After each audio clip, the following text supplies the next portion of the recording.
Do you like to plug your phone in and connect with Q, but you find that your phone just doesn't charge very fast? Well, today I'm going to show you how to upgrade some of your USB ports so you will get faster charging to your phone. Up next.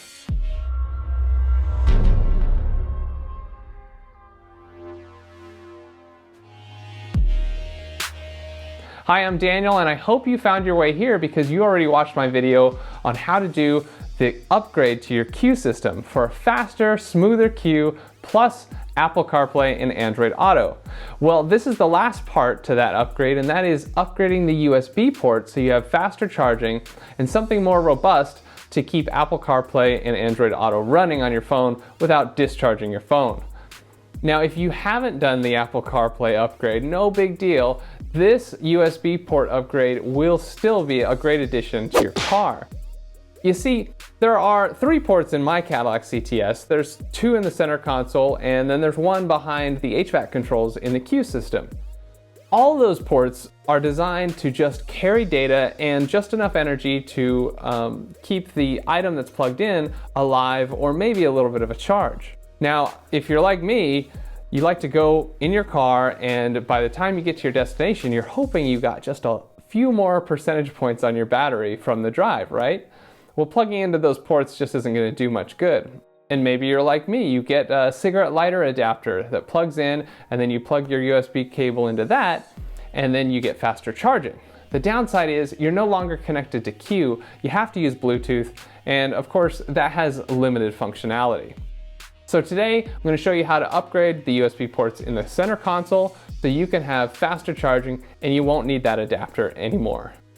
Now, there is one downside to this. If you have the USB port with the SD card reader, you're going to lose the SD card reader. I'm sorry.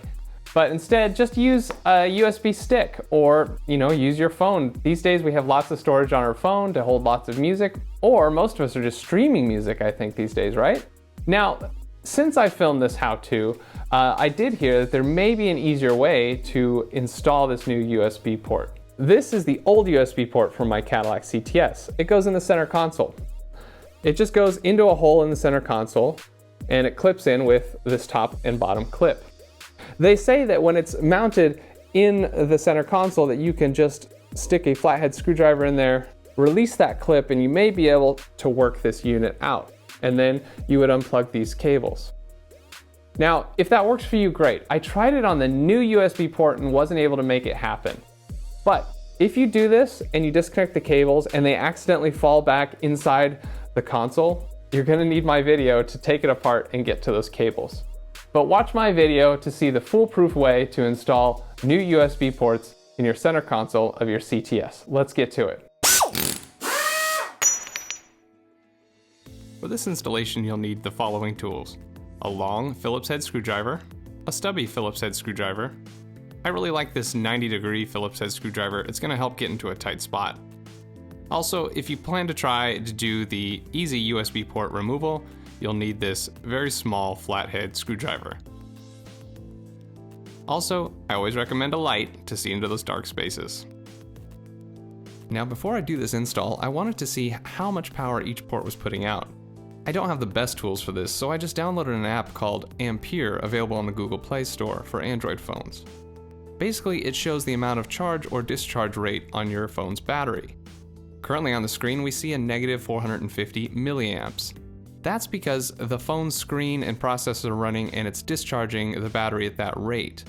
When we plug in the phone, there will be a charge from the port, but the phone will be on and it's always burning 450 milliamps even if it's plugged in.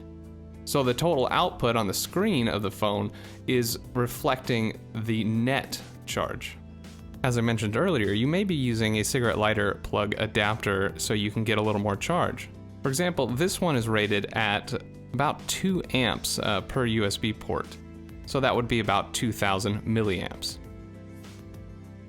Now remember, the ports that came with your Cadillac are really only designed to carry data and keep the item alive. It may give you a little bit of charge, but if your screen is running and there's a lot of processes going, it may have a hard time keeping your phone charged at all.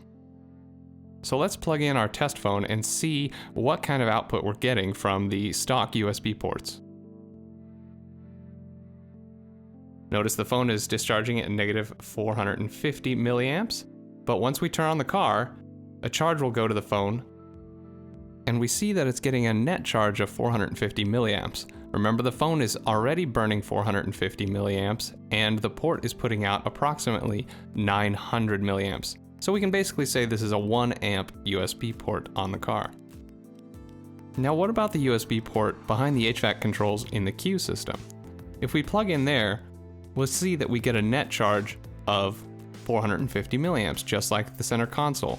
So again, it's about a 1 amp USB port. What about our cigarette lighter adapter? How much does that put out? It says it puts out 2 amps. Let's see what we get. Oh, the phone is indicating that we get 1200 milliamps net charge. That means the total output of that cigarette lighter adapter is about 1650 milliamps, probably about 1.7 amps. Again, these numbers are just for comparison's sake, as the app may not be completely accurate. So clearly the adapter is doing a much better job than the stock USB ports. So we're going to swap out the USB port and see if it compares anything to our adapter. To start this install, we'll first just remove the rear passenger HVAC controls. You'll be surprised that this just pulls right on out. There's no screws or anything to hold it in. So just grab at the bottom right and the top left like I am. A firm tug will release the metal clips holding it on, and it just pulls straight towards you. In this picture, I've diagrammed the 2 connectors that are on the back of the HVAC unit. The one on the left you see is powering the HVAC controls, and the one on the right is just the 12-volt cigarette lighter. Remove each plug and set the HVAC unit aside. The next thing we need to do is remove this top trim piece. There are 5 screws holding it on.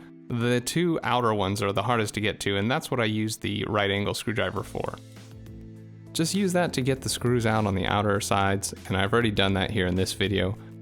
And then get your stubby screwdriver and remove the center 3.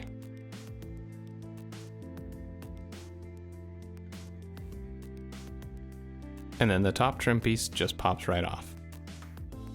Now go to your center console, remove all the junk you've got in there, because I know you do, and then remove these 2 rubber mats. Under the mats, you're going to find that there are 3 screws. We just have to remove those 3 screws, and then the tray will come right on out.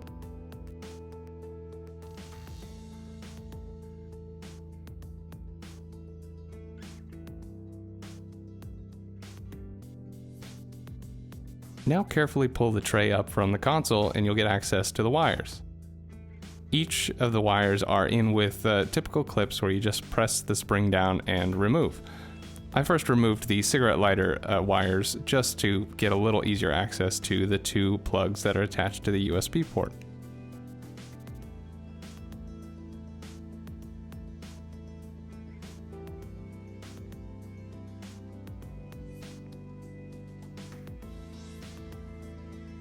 Now we get an up-close view of the back of the USB port. The plugs are removed and you can see the clip on the top, and there's another one underneath.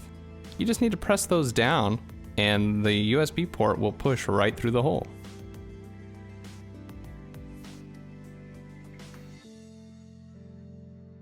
So now let's compare the 2 USB ports. This is the old one. It has an SD card reader and 2 USB ports, plus the auxiliary cable input. This is our new one. Notice there is no SD card reader anymore, but we do have the 2 USB ports and the auxiliary port. They're very similar in size and shape. They both have spring clips. The new one has plastic ones instead of metal. Part numbers are listed on the side. And the back of the units have the same connectors. Now it's time to install our new USB port. Make sure you orient it so that the auxiliary plug is closest to the driver's side. Slide it right into the hole and push it in until you hear 2 clicks. Now, carefully pick up the tray and plug in the wires that you unplugged earlier. Don't worry, they're all different so you can't mix them up.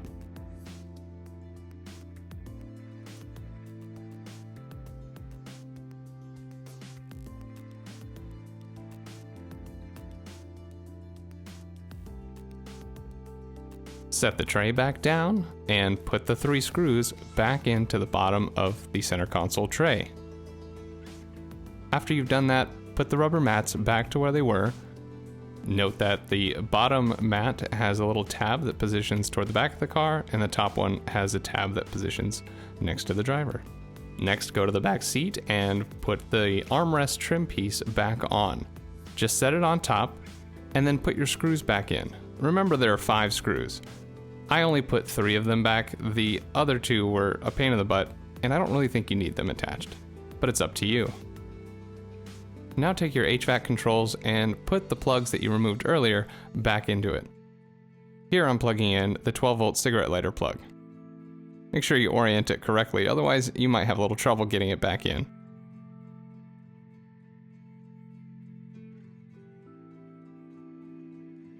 Then plug in the HVAC control plug. Now all you gotta do is position it. I prefer putting the top of it in first. Get it up in there and just give it a good tap to seat those metal clips. Now let's test it out with our new USB port installed. Remember, the phone is already discharging at 450 milliamps.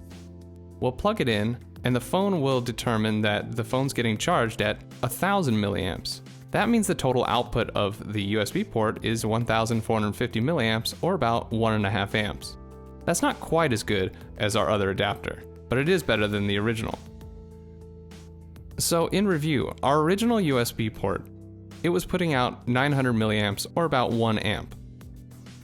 The adapter that you plug into the 12-volt cigarette lighter puts out about 1650, or 1.6 amps. Now our updated USB port is putting out about 1.5 amps. I think that's a great upgrade to the original USB port, and you're going to stay connected to Q the whole time. All right, that's it. We've got it done, and now you've got faster charging from your USB ports in your center console. I'm sorry, there aren't any upgrades available for the USB port behind the HVAC controls in Q, so you'll just have to use the center console. Isn't it amazing how everything just comes apart so well? You would never think that that rear climate control just pops right off, but it does. Pretty simple install, I would say. I hope the flathead screwdriver method works for you, but if not, I'm sure my video will get you right through it.